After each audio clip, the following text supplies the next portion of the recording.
Well, I think that the people of Palestinian descent, particularly here in Palestine, but also throughout the diaspora, need to understand that their struggle is the same struggle as those who have been struggling in the West, as those who have been struggling in the global South. It is all the same struggle. It is a struggle against colonial power.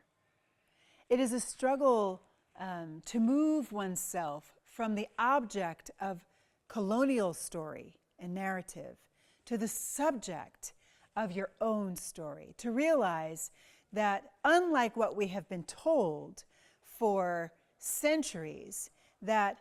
whiteness is at the center and defines all things. The West is the divine instrument of God to create civilization and order on the earth. Unlike that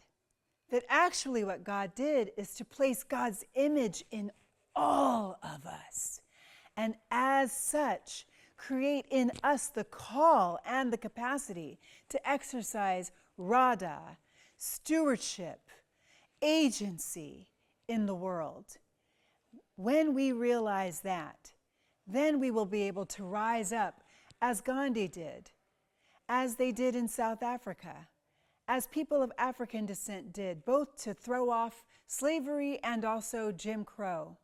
as women did when we won our suffrage in the United States and also in the UK, as all faith-rooted organizing movements have done. When the people have realized that they too are created in the image of God,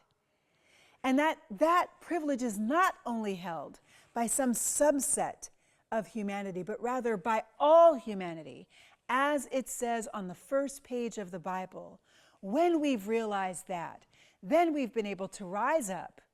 and live that truth in the face of the lie. And as I said earlier in our conversation,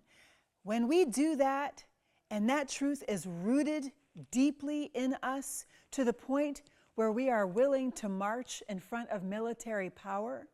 and say, you're going to have to kill me in order to stop me from living that truth,